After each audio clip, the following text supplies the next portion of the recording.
So it looks like we're going to have to cancel the trip to Disneyland Paris that we booked back in June last year and have been promising Andy that we're going to be going to in May ever since. And I have no idea how we're going to tell him, and I have no idea how he's going to react to it.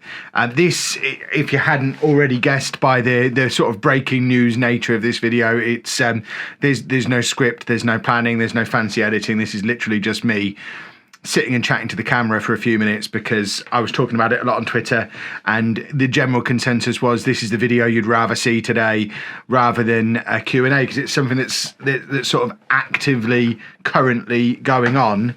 And not only do I not know what to do, it's all changing all the time as well. So a couple of housekeeping bits. First of all, I can't say the name of the thing that is making all this happen because that's leading to YouTube demonetizing videos, and I've got enough. We've all got enough to worry about at the moment. The last thing I want to do is start worrying about videos starting to get demonetized and worrying about how we're going to pay the bills. So we all know why Disneyland is closed, or is going to be closing. The latest news as I record this, and this has changed even from last night when I was talking about it on Twitter, but as of Friday morning when I'm recording this, the latest news is Disneyland in California is currently closed. All other Disneyland parks or Disney parks worldwide will be closed by close of business on Sunday. Some are already closed. I think Disneyland Paris, where we're due to go, is closing on Sunday night. And as of right now, they're due to be closed through the end of March. But then obviously that will be reviewed at the end of March based on how the situation is then. So unless the situation is significantly improved by the end of March, I would expect that closure to then be extended. Now, the holiday we've got booked at the moment is for the last week of May. So again, at the time of recording, we're probably 9 to 10 weeks away from that. I haven't actually sat and done the maths. In fact, it must be 9 because I actually paid the balance on the holiday 3 weeks ago, which was the 12 weeks before departure, have to pay the balance of the holiday. So that I literally have just paid it and confirmed that we were going at the end of January. No, at the end of early February. It was about 3 weeks ago. That's the important thing. And yeah, it looks like we might have to cancel. Now, thankfully, it looks like we're not going to have to go down the route of claiming through travel insurance and that kind of thing, because Disney being Disney, and we all know Disney are awesome, and they've come out with a statement, and I'll try and link to all this stuff down in the description below. Obviously, time is going to be a little bit limited getting this video out for 5 o'clock, so if I don't get a chance to link everything, I'll try and go back and add stuff into the comments later. But Disney have announced, I think it was last night, Thursday night, it's when I started to find out about all this, they've announced a free alterations or cancellations on any holidays.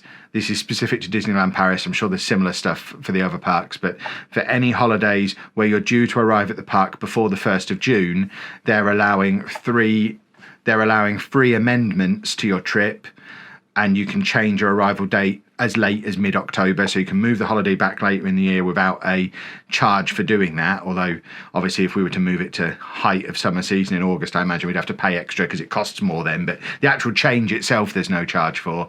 Or we can just take a full refund, which we wouldn't normally be able to do. We paid our deposit nearly a year ago. We paid the balance 3 weeks ago. Usually, once you've done that, it's done, and there's no going back. You've made your decision. But Disney have said you can have a refund if you want. We've got until the 15th of April to decide if we want to take a refund. So we've got a month to think about it. But at the back of my mind, I've got an extra concern of, we didn't book directly with Disney. We booked through a travel agent, Magic Breaks, who specialise in Disney trips. Now, they already took a bit of a blow last year because they were very closely affiliated with Thomas Cook. So there was all the holiday was always up in the air a little bit when Thomas Cook went under, and my concern is, as their primary business is Disney holidays, if we wait until the 15th of April, Magic Breaks themselves could go out of business before we have a chance to apply for a refund through them, and then we're back in the hole trying to claim directly from Disney or through insurance, and it becomes a whole thing. So we kind of need to make a decision sooner rather than later what we're going to do. I think we're leaning towards just cancelling. What we don't want to do is move the trip to, say, September, which we couldn't do anyway. September's not an option because the kids will be at school. But let's just say we were to move it to September. If everything is still going on and we then have to cancel it again, then I think that will really properly break Andy, because anyone who watches the vlogs regularly will have heard him in the background saying, go to Disney in May. He's forever watching the vlogs from when we went to Disney last year. It is his official favourite thing. It's his number one obsession. He is desperate to go back to Disney. And at least once a day, every day since we came back, he's put a video on or looked at a picture of Disney and said, go to Disney in May, looking for reassurance that we're going in May. To the point where 6 months ago, we pretty much gave him a full itinerary of what the week was going to be. He knows what hotel we're staying in. He's watched videos about that hotel. He knows what days we're going for. He knows how long we're going to be there. He knows what days we're planning to see the illuminations and all kinds of stuff like that. And yeah, I think if we were to cancel it on him, tell him we're going a little bit later and then have to cancel it again, I don't think he'd ever trust us again. I don't think he's going to understand now that we've got to cancel it.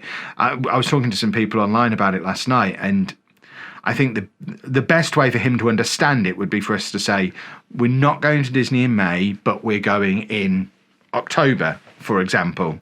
So the ideal situation is to be able to immediately rebook and tell him when we're going and sort of put his mind at rest. It's one of the reasons we booked pretty much as soon as we got back last year, because he immediately started asking when we were going back. So we wanted to be able to tell him, because that just helps with his anxiety. He knows when he's going back. So to tell him we're not going and then not be able to say when we are going is really difficult. But then it's doubly difficult because we don't know what's happening with the whole worldwide situation. We don't know when we can rebook for. It's not as simple as just pushing it back to July and assuming everything's going to be sorted by then, because there's stuff going on in July, like the Euros and things like that, that they're already talking about cancelling and postponing. And it's very difficult trying to work out what the best thing to do for him is. Obviously, the best thing to do for the family in general, if we take Andy's thoughts on the matter out of the equation, the best thing to do is take the refund while we know we can definitely get it, squirrel the money away where it's nice and safe, and then rebook once everything's blown over. That's what we'd do if it wasn't for Andy. And I think we probably are going to have to end up doing some kind of variation of that. But it's just, it's going to break his heart. He's going to be so upset. He's having a hard time at the moment anyway. We're still working on trying to get his medication just right. His anxiety is super high. He's been having regular meltdowns at school for the first time in years.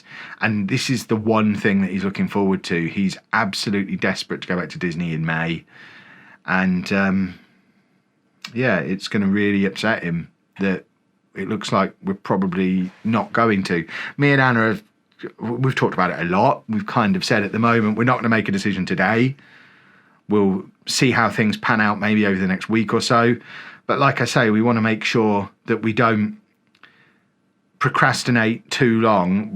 If it starts to become really obvious that we're definitely not going to be able to go at the end of May, we need to get our money back then, because we can't risk that becoming harder to do, or maybe not getting that money back. Because the real worst case scenario for Andy is, and I know this all sounds very first world problem and stuff, when people are dying, people are getting ill. I get all that, but I think a lot of that goes without saying, so I'm not going to fill the video with that stuff. But so if it seems very entitled and first world problem-y, I am aware of how it sounds, but this is the kind of things we have to think about. Andy doesn't understand that there's a worldwide pandemic. He doesn't know.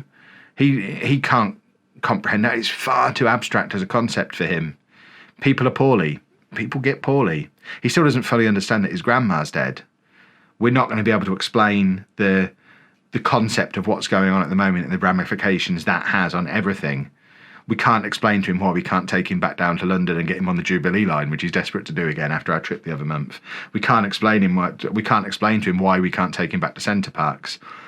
Even things like he wants to go to Nottingham and ride the trams, and we're like, well, it's probably not a good idea at the moment.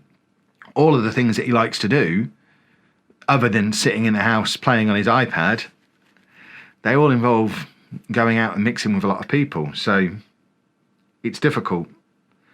And this is going to be super duper difficult. But at least if we get the refund soon, because the point I was trying to, this is why I usually plan my videos. This is a mess, but I'm kind of just letting everything fall out of my brain. This shows how confused and conflicted my brain is at the moment about it all. Because my big worry is we will leave it too late, lose the option to get our money back, and then bottom line, we're not loaded. You know, we're not a rich family. If we don't we've saved for a year to do this holiday. If we don't get our money back, we can't rebook it. It's not as simple as that. We can't just say, oh well, we'll write that one off. We'll go again in October. Not to worry. We haven't got the money to do that. We can't even things like pushing it back to July or August, because A, there's the risk that we still might not be able to go then, but B, it's so much more expensive to go then, we won't be able to afford to pay the difference. So we booked a year in advance. We got a super good deal. We got 5 days of park passes and 4 nights in a hotel for the price that last year when we booked in January. So we booked 5 months in advance last year and got 2 days park passes and I think 3 nights in a hotel for the same price that we got more than double that for this time around. So we got an incredible deal that realistically, if we have to cancel, we're going to have to book a year in advance again. So it's going to be a case of saying to him, we're not going to go to Disney at all this year. We'll go next year, but will he trust us when we've spent the whole of this last year telling him we're going, and then pull the rug out from under him at the last minute? These are the things you don't immediately think about when you hear that there's stuff like this going on. The ramifications it has, it's he's not going to have a good time for the next couple of months, I don't think, because there's going to be a lot of us telling him no. And we'll keep you posted as and when we make a decision. And we will be back with normal video content next week. The weekly vlog will come out as normal. The Q&A that was coming out today will come out next week instead. I just wanted to get this one out while it was... I needed to have this chat, and I wanted to get the video out while everyone wanted to hear it. I put a poll on Twitter, and it was overwhelming that you wanted this video rather than the Q&A today. So we'll stick the Q&A out on Wednesday or something, and kind of see where we go from there. But by all means, use the comment section to let me know your thoughts on the situation. One thing I would say, based on just doing this on a smaller scale on Twitter, and there are a couple of things that people are suggesting that just aren't really appropriate for Andy. Explaining it to him and getting his thoughts on it isn't going to happen. He won't understand it. Trying to replace it with something that he'll enjoy more won't work, because there's nothing he enjoys more than going to Disney. And yeah, there's not really a solution that makes Andy happy other than we just go. But even if we just go, even if they were to reopen the parks right now, they're not running the illuminations, which is his favourite part. So that's the other thing. We don't want to go and only get half the Disney experience and then be really disappointed with it. But yeah, if you've got similar decisions to make, let me know down in the comments. I'm happy to do a follow-up video where I talk about all of the other implications that stuff like this has for autism families, because it's not as simple as it is for a neurotypical family. Even something like coughing into your hands and washing your hands straight away afterwards. We've been trying for 15 years to get Andy to put his hands in front of his mouth when he coughs and sneezes. He isn't going to miraculously start doing it now. And we can get him to wash his hands, but his idea of washing his hands is a little bit of soap. He'll try and lick it and then quick run under the tap. Getting him to keep his hands under a tap for 20 seconds, it's a battle, a proper battle. And then as soon as he's done, they'll be straight in his mouth, up his nose, on his face again. So there's so much stuff that is tricky, really tricky. Never mind the fears of if his food runs out in the shops. Oh God, oh God. It's going to be an interesting couple of months. I'll stop waffling now because this video is very quickly veered very off topic. Thank you for being my sounding board. And if you've got any ideas, I mean, the best one I can come up with at the moment is building a Disney castle in my garden and setting some fireworks off it every night for a week, which genuinely feels like the best option at the moment. Thanks for watching.